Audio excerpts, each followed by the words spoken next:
about employment law and tax, which is not easy part because I'm not professional about this, but obviously law and tax, so sometimes you need help for lawyer or accountant or immigration advisor if you are in trouble. But you can also consult with the Citizen Advice Bureau, which is located in City Library in Auckland. You have information about working condition things. Even online you can have consulting with your own languages. So first, make sure you have an employment agreement. If you agree with working in a company, make sure you get it one. In the employment agreement, it is saying that your work hours, work price, like how often do you have a break time. Like I'm not quite sure, like every 4-5 hours you will get like 10 minutes break. It's all following that New Zealand regulation. Follow the Labour Department. You can check rights for employer. You have to get one, make sure. In employment agreement, it is said if you have a trial period in New Zealand rules, you might have to have trial period. It's depend on the employer. You can work straight away, or trial period up to 90 days. You work as a trial, and during trial period, employer can dismiss you for any reason, because of your performance or because of companies, any reason, up to 90 days. They can dismiss you position. And holiday pay is normally New Zealand encourage people to have their own holiday, but some people are busy, can't get that holiday, so instead of that they'll pay by money. And for even part-time basis, you will entitled to get 8% from your gross income. You will get it even part-time work. So I can't calculate, but make it easier. If you get $20 per hour, you will get extra 8%, so $1.2 you will get holiday pay. But from there you have to pay tax. And public holiday, you basically get 50% more, 1.5 times your hourly rate. So again, if you work at $20 per hour, you will get actually $30 per hour on holiday. That's big. So many New Zealand restaurant close at public holiday. It's too expensive. And tax is calculated by employer depending on your income. More income you get, you have to pay tax, obviously. It's from 10.5% to 33%. But if you work as a temporary worker, should be deducted between 10.5 to say maximum 20%. So you pay tax advance, but probably you pay too much because it is calculated depending on your record. So for example, you pay like full time for 3 months, but it's calculated full time for a year, so you might pay too much.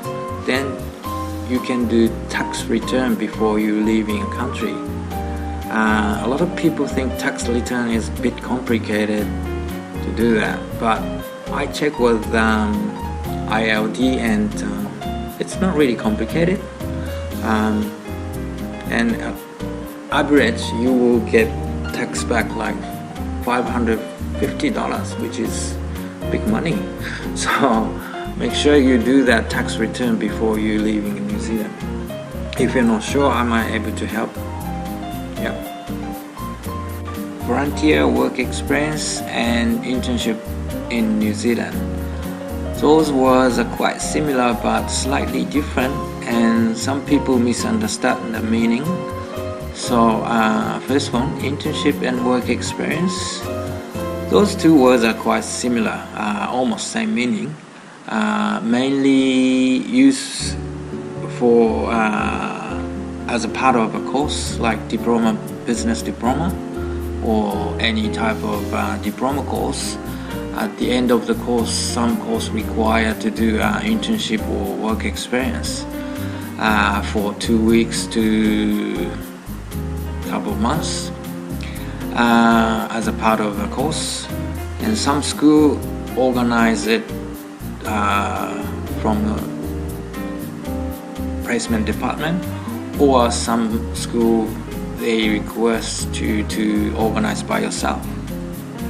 But those two program is mainly as a part of course, so it's quite rare to get a job after internship, because school and companies have an agreement that accept internship students.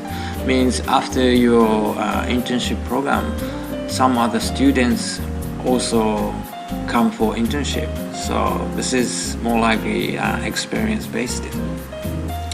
And volunteer is also part of work experience, but this is actually a position, but they have to cover a position by volunteers.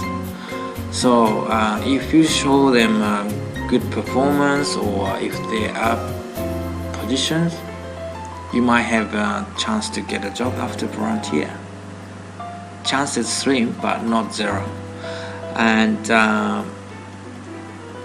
like I explained in LinkedIn, we have a place to mention about volunteer. New Zealand companies see that if you have experience in the workplace or volunteer as well. So that's slightly different for two of them. And volunteer, quite often international students ask, can we do internship or volunteer and a visitor visa? And if you go to, I'm not going to that page here now, but if you go into volunteer work, Google it, volunteer work under visitor visa, you can see the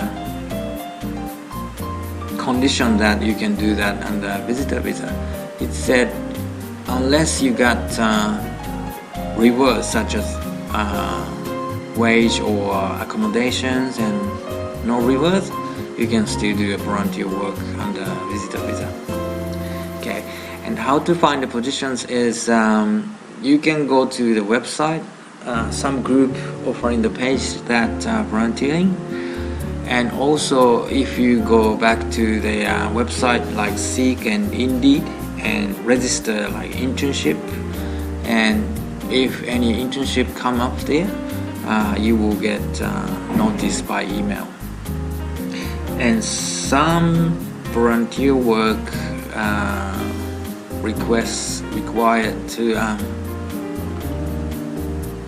police bet. If you do that in New Zealand, it's easy. You can do that a couple of weeks, but if you have to get that police bet from your country as well, it takes a couple of months, so you have to be careful and have to organize in advance. What you will get from experience, like I mentioned, you can write down in the CV or LinkedIn, or you will get referee, like endorse your skill and performance.